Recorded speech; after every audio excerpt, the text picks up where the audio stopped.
एक ऐसी सजा जो आपको मालूम ही ना हो कि आपको मिल क्यों रही है। ओल्ड बॉय मूवी का ये इनिशियल प्रेमाइस सुनने में जितना आसान लगता है, मूवी देखने के बाद जब इसकी परतें खुलती हैं तो अंत में बच जाता है ऑडियंस के लिए सिर्फ और सिर्फ शॉक। बावजूद इसके कि इस मूवी को 2003 में रिलीज किया गया था, इस कोरियन सुपरहिट मास्टरपीस का तोड़ आज तक नहीं बना। और आज की इस वीडियो में हम इसी लेजेंडरी मूवी के बिहाइंड द सीन कई सारे फैक्ट्स के बारे में बात करने वाले हैं। फॉर एग्जाम्पल कि क्या ओल्ड बॉय मूवी एक ग्रीक कहानी से इंस्पायर्ड है, ऑक्टोपस को कच्चा खाने वाला सीन किस तरह से बिहाइंड द सीन फिल्माया गया था, कैसे फिल्माया गया था आइकॉनिक हॉलवे सीक्वेंस, इंडिया में इसका कौन सा रिप ऑफ बनाया गया था और वो इस मूवी से कितना डिफरेंट था, और फाइनली जानेंगे कि क्या ओल्ड बॉय मूवी किसी ट्रिलॉजी का हिस्सा है। ये और बहुत कुछ आपका इस वीडियो में इंतजार कर रहे हैं, तो फिर देर किस बात की। हे गाइस, मेरा नाम है पंकज सागर और आपका स्वागत है गेमों को हिंदी के एक और फ्रेश वीडियो में। Now without wasting any more time, let's get started.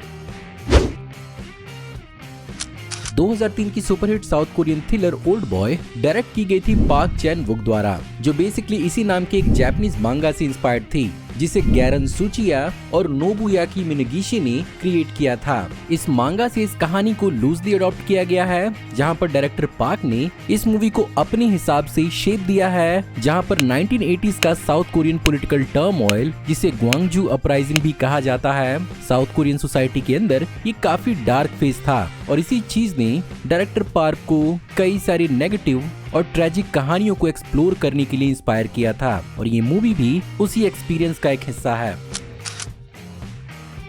खैर, मांगा ही एक इकलौती इंस्पिरेशन नहीं थी। मूवी देखने वाले बहुत सारे लोगों ने पॉइंट आउट किया कि एक ग्रीक हीरो ओइडिपस की कहानी से इंस्पायर्ड है, जहां पर मेन कैरेक्टर ओडायसु का नाम भी इस ग्रीक लेजेंड से इंस्पायर्ड लगता है। और यहाँ पर ऐसे ही कई सारे पैरेलल्स हैं, जैसे कि कैरेक्टर वूजिन जब एक योगा पोज करते हुए नजर आता है, यहाँ पर डायरेक्टर उसे अपोलो के रूप में दिखाना चाहते थे। साथ ही साथ यहाँ पर इंटरेस्टिंग ये भी है कि यहाँ पर वूजिन और ओडायसु दोनों को ओडिपस की कहानी के अलग अलग फॉर्म में ही दिखाया गया है। अब जिस तरह से ओडायसु मूवी के क्लाइमेक्स में अपनी सच्चाई जानने के बाद अपनी जुबान काट लेता है, उसी तरह से ओइडिपस कहानी में अपनी आंखें निकाल देता है।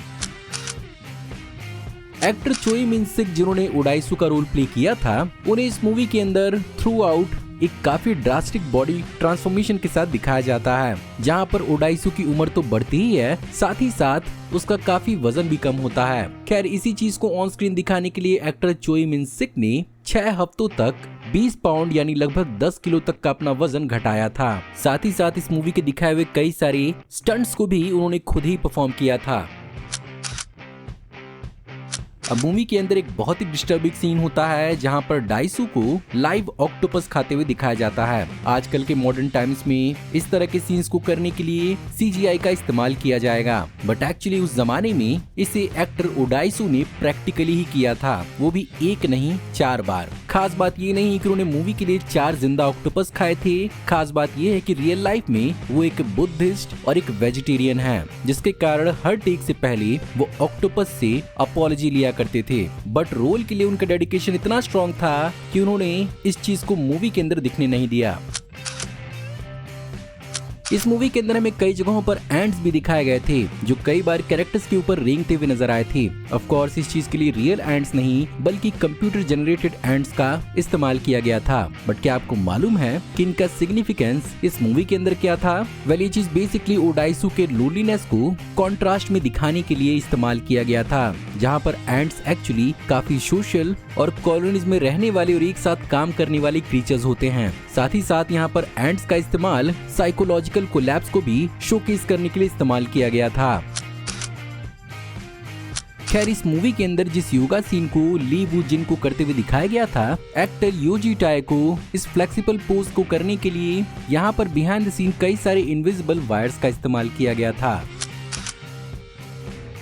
खैर, मूवी के अंदर एक और इंटेंस सीन था, द लेजेंडरी हॉलवे फाइट, जो बेसिकली एक सिंगल कंटिन्यूअस टेक था। यही रीजन है कि इसे 17 बार अटेम्प्ट किया गया था और इसमें लगभग 3 दिन तक का वक्त लगा था, और रिजल्ट इतना लेजेंडरी था कि इस पर्टिकुलर सीन को आज तक हॉलीवुड और बॉलीवुड में कई बार ट्रिब्यूट दिया जाता है। खैर, जैसा कि मैंने ट्रिब्यूट देने की बात की थी, बॉलीवुड ने इसे सीधा सीधा ढांप लिया था 2005 की जिंदा मूवी से, जिसे संजय गुप्ता ने डायरेक्ट किया था। अब अगर आपने जिंदा और ओल्ड बॉय दोनों देखी है तो आपको ये बात तो मालूम ही होगी कि मूवी का क्लाइमैक्स ड्रास्टिकली डिफरेंट है, बट बहुत सारे एलिमेंट्स को जिंदा मूवी के अंदर सीधे सीधे उठा लिया गया था और ये उस जमाने में कॉपीराइट वायलेशन के चक्कर में अंडर इन्वेस्टिगेशन भी था। साल 2004 में स्नो ईस्ट ने इस मूवी के खिलाफ कोर्ट में जाने की कोशिश की थी, लेकिन जल्द ही ये स्टूडियो ही बंद हो गया, जिसके कारण कोई भी लीगल एक्शन नहीं हुआ। लेकिन इसके अलावा साल 2013 में इसका एक ऑफिशियल रीमेक देखने को मिला, जहां पर जोश ब्रोलिन हमें मेन लीड के रूप में नजर आए, जहां पर ओरिजिनली साल 2008 में ही इसका एक रीमेक बनने वाला था जिसमें विल स्मिथ लीड में होते, बट ये नहीं हो पाया। खैर ये मूवी कई मामलों में ओरिजिनल से अलग थी और ये बेसिकली एक बॉक्स ऑफिस बॉम्ब साबित हुई ओरिजिनल के आगे, जहां पर $30 मिलियन के बजट पर इसने सिर्फ और सिर्फ $5.2 मिलियन कमाए। इस मूवी का लास्ट सीन यानी एपिलॉग एक बर्फीले माहौल में शूट किया गया था, जहां पर मूवी के अंदर दिखाना था कि बहुत लंबा समय बीत चुका है, इसीलिए इस बर्फीले माहौल में शूट करने के लिए यहां पर न्यूजीलैंड के एक इलाके में शूट किया गया था, क्योंकि वही एक ऐसा पास का इलाका था जहां पर बर्फ मौजूद थी और फिल्म के शेड्यूल के हिसाब से कोरिया में बर्फबारी अभी होना बाकी थी। लेकिन यहाँ पर शूट करना आसान इसलिए भी नहीं था क्योंकि यहाँ पर एयरलाइन ने क्रू के लगेज और सारे के सारे इक्विपमेंट्स को मिसप्लेस कर दिया था, जिसके कारण यहाँ पर लोकली कैमरा और कॉस्ट्यूम को रेंट करना पड़ा था, जहाँ पर न्यूजीलैंड में कोरियन कॉस्ट्यूम्स को डिजाइन करना एक बहुत बड़ा चैलेंज था। क्या आपको मालूम है कि ये मूवी दुनिया भर में क्रिटिकली बहुत ही ज्यादा क्लेम्ड है और इस मूवी को एक्चुअली कांस में टॉप प्राइज मिलने वाला था, बट यहाँ पर एक पर्सन के चलते ये नहीं हो पाया, जहाँ पर डायरेक्टर क्विंटन टैरेंटिनो उस साल के जजिंग पैनल में थे और वो इस मूवी को काफी ज्यादा सपोर्ट कर रहे थे, जहाँ पर इसे कांस में ग्रैंड प्रिक्स अवार्ड मिला, बट इसे पाल्मा दे ओर नहीं मिल पाया, जो उस जमाने में माइकल मूर की डॉक्यूमेंट्री फ़ारेनहाइट 9/11 को मिला, जहां पर बहुत सारे लोग ये बात मानते हैं कि सिर्फ और सिर्फ एक सिंगल वोट से इस मूवी को टॉप अवार्ड नहीं मिल पाया।